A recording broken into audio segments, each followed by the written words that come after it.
என்னது இன்னைக்கு நம்ம வீட்டில் பாவக்காய் தொக்கா? அம்மா செம்ம ஜாலி ஜாலி ஜாலி அப்படின்ற அளவுக்கு இந்த பாவக்காய் தொக்கு எங்கள் வீட்டில் ரொம்ப ஃபேவரெட்டுங்க எங்கள் குட்டீஸுக்கு. அது எப்படி செய்யலான்னு பார்க்கலாம் வாங்க. பாவக்காய் தொக்கு வந்து நான் 4 வருஷம் கேரளாவில் இருந்தேங்க. இருக்கும்போது பக்கத்தில் இருக்க சேச்சி வந்து எங்களுக்கு வந்து நிறைய குழம்பு டிஷ்ஷஸ் எல்லாம் சொல்லி கொடுத்தாங்க. அதில் இதுவும் ஒன்று. கசப்பே இல்லாமல் எப்படி குழந்தைங்களுக்கும் பிடிக்கிற வகையில் செய்யலாம் அப்படின்ட்டு இப்போ பார்க்கலாங்க. பாகற்காயை நல்லா பொடி பொடியாக நறுக்கிக்கணுங்க. நறுக்கின பிறகு வெங்காயம், அதாவது பெரிய வெங்காயம் மட்டும்தாங்க எடுக்கணும். ஏன்னா அதில் கொஞ்சம் ஸ்வீட்னஸ் இருக்கும், இந்த தொக்குக்கு நல்லா ஆப்டாக இருக்கும்.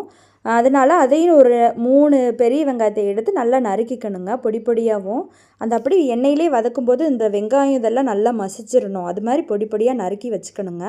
தக்காளியும் அதே மாதிரி பொடி பொடியாக நறுக்கி வச்சுக்கணும். தக்காளி 6-7 பழம் கூட எடுக்கலாங்க. ஏன்னா தொக்குன்றப்போ வெங்காயம் தக்காளி தாங்க அதிகம் நம்மளுக்கு இருக்கணும். அப்படியே நல்லெண்ணெய் விட்டு கொஞ்சோண்டு கடுகுளுந்தம் பருப்பு, சீரகம் இந்த 2ஐயும் போட்டு நல்லா பொரிஞ்ச பிறகு அப்படியே வெங்காயம் தக்காளியை சேர்த்து நல்லா வதக்கி விடணுங்க. இதோட கொஞ்சம் பூண்டும் சேர்த்துக்கணும். பூண்டு சேர்த்தா மணமாக இருக்கும். நல்லா சுருளை கிண்டி வதக்கணுங்க. நல்லா சிம்லேயே வச்சு வதக்கணுங்க. பச்சை மிளகாய் நல்லா கீறி போட்டுக்கணுங்க, அது மணமாக இருக்கும் இந்த தொக்குக்கு. அப்படியே கிண்டி விட்டுட்டே இருக்கும்போது கொஞ்சோண்டு உப்பு போட்டால் வேகமாக வதங்கிடும். அப்படியே தக்காளியை போட்டு நல்லா மசிக்கணுங்க. அதாவது சிம்லேயே வச்சு நல்லா கிண்டி விட்டு தொக்கு மாதிரி அந்த ஸ்டேஜில் வந்துக்கணுங்க.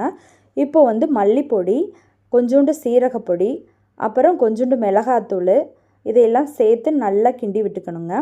கிண்டி விட்ட பிறகு அப்படி கொஞ்சோண்டு மஞ்சத்தூள் போட்டு நல்லா கிண்டி விட்டோம்னா அந்த மசாலாவோட இது ஃபுல்லாக அப்படியே இதாகி அப்படியே எண்ணெய் பிரிஞ்சு வருங்க. அந்த ஸ்டேஜில் நம்ம பாவக்காய் பொடி பொடியாக நறுக்கி வச்சுருக்கிறத வந்து சேர்த்துக்கணுங்க. சேர்த்து நல்லா கிண்டி விட்டு அப்படியே ஒரு மூடி போட்டு நல்லா இது பண்ணி விட்டுறணுங்க. அதுக்கடுத்து ஒரு புளி, இது ஆப்ஷனல் தாங்க, ஆனால் சேர்த்தா நல்லாயிருக்கும். புளி வந்து கொஞ்சோண்டு சின்ன அளவு புளி வந்து சேர்த்து நல்லா கரைச்சி ஊற்றிக்கணுங்க. அதுக்கடுத்து சிம்லேயே வச்சு வதக்குறது தாங்க அதோட வேலை. கசப்பும் அவ்வளோவா தெரியாது, பிள்ளைங்களுக்கும் நல்லா ஃபேவரட்டாக ஆயிருங்க. அப்படியே சாதத்தில் போட்டு பிசைஞ்சு சாப்பிடும்போது அவ்வளோ ருசியாக இருக்குங்க. இதுக்கு சாம்பல் தான் என் மகனை காட்டுறேன் பாருங்கள் எப்படி சாப்பிட்றேன்னு.